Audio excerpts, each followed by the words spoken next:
And as the summer progresses and flies, right now we don't have any flies because it's so cold. But once the flies come, all these cow pats will have fly larvae and the chickens will scratch those cow pats out and distribute them into the ground. Just for sake of, so you'll understand what I just talked about there with the cows.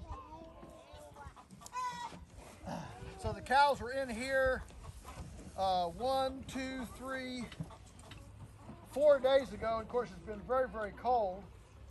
But this is a piece of orchard grass.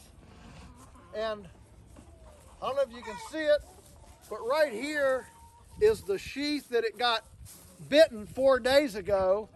And so that's the new growth in 4 days. Everybody see that? See where it got, in other words, 4 days ago, this up here was down here. Okay, so this is the new growth. Fescue probably a little longer.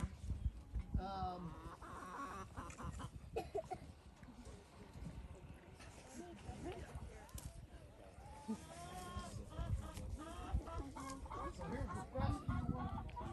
Same deal. Here's orchard grass, fescue. See where it got bitten? All right, and that's what it's grown in the last 4 days. Are you with me? That means that those cows have access. See where it got bitten? Okay. So if those cows had access to this right now, they would come and they would re-bite this, and that would weaken the plant. Are you with me? And so we don't want those animals to get access to this again until it has replaced the energy, the savings account in the roots to send forth that new shoot. So the chickens are basically a biological sanitizer. And there's a slatted floor and nest boxes in there, and they range out. They eat grasshoppers and crickets, and basically we're mimicking the egret on the rhino's nose, the birds that follow the herbivores in nature. That's what this is all about, just following the herbivores in nature. So the chickens act as a biological pasture sanitizer behind the cows and spread out the cow patch. We do use our oldest chickens we put in the egg mobile because these birds are the most predator vulnerable and just mortality vulnerable. Sometimes these birds get up next to the woods and they just head in there. Of course they love the woods, they get bugs and everything in there. And there's a bug, she eats that one, and then there's a bug, she eats that one. There's a bug, she eats that one. And before you know it, she's at the bottom of the hill. If you notice, the chicken doesn't have the largest brain in the world. So by the time she finishes that, once in a while, she looks up and says, well, where's home? I don't know where home is. And in the next 5 days, you find a pile of feathers, okay?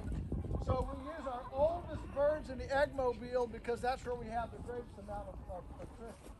You come back in another month or so, you'll have these pullets down here. It's a new set of egg layers, another set of pullets coming on, and those will be in the Millennium Feather Net, which is way down there at the barn. And we don't have it running yet, but we'll have it with birds in it in about a month. So again, every tour is different, and what you see is different. What's going on is different, okay? So that's why you have to come back. Okay, questions about this? What are the ones missing tails? Missing tails? If you laid an egg every day, you probably miss some tails. When a bird works hard, she's just working hard. And remember, that egg, when she's laying that egg, that's equivalent, you probably weigh 190 pounds. Good about. Not being charitable. That would be equivalent, the egg that chicken lays every day would be equivalent to you losing 20 pounds a day. Can you imagine your metabolism, your whole, boy, eat in. And so that's the metabolism of a bird.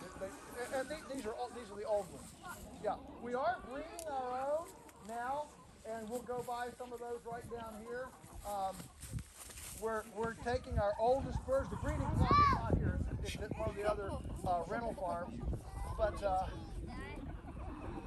it's what we call the peck order. all we do, we keep our oldest birds and breed them. So all we ask is, are you old? Are you healthy? Are you productive? If you are, we want your genetics. And so we save those birds, breed them. We're not. These are hatchery birds that we bought as little chicks. We're trying to get people not to buy any more hatchery birds. Thank you for that vote of confidence. He says, I'd like you to not buy any more hatchery birds either.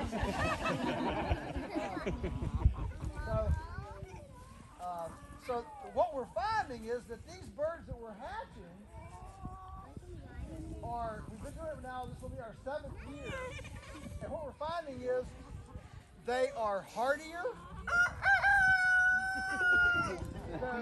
they're bigger bodied, they're more docile, and they're smarter. Because remember, they're coming from genetic stock that's now several generations into being 2 years old, seeing the eagle or the hawk, and not saying, hi, feathered cousin, let's come and dine together, and I'll be the entree. So we call this survivor genetics. And the thing is, in nature, everything from grass to chickens to cows to trees, every generation, DNA carries memory. Memory of weather, memory of catastrophe.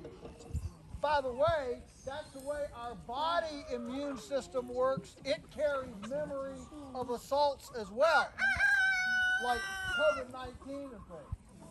And so that DNA memory stacks up. And so we're finding that the birds that we hatch actually train to the eggmobile faster. They just fit better, quicker, because their great-great-grandmother and great-great-grandmother and great-grandmother and grandmother were all in this system, and there's a bit of that DNA memory that carries through time. It's quite amazing. And obviously, we want docile chickens. We don't want them to be flighty and crazy, because docile makes the eggs have fewer blood spots, things like that. We don't candle our eggs. We've never candled our eggs, and we just never have a trouble with our eggs. I don't know how many have ever eaten any of our eggs, but our eggs are known for being good. Yes. What age they start laying? They start laying at about 20 weeks, and that'll change about 3 weeks depending on if it's spring or fall, because a chicken is highly responsive to light.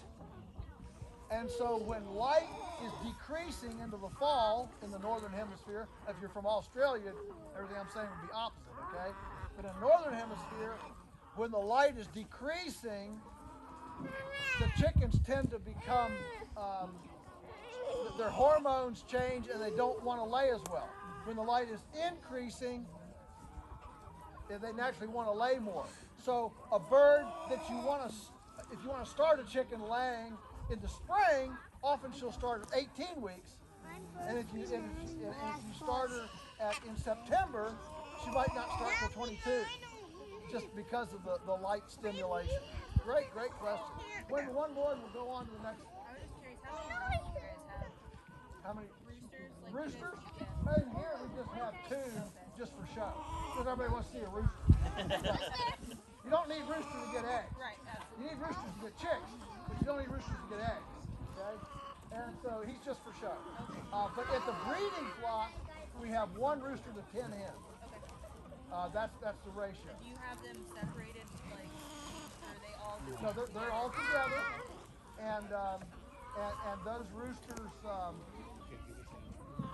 they're hard on the hens. So we don't, when we're with our egg laying flocks, we don't want any more roosters. Now, if you only got 2, they don't know much. That's fairly henpecked, okay?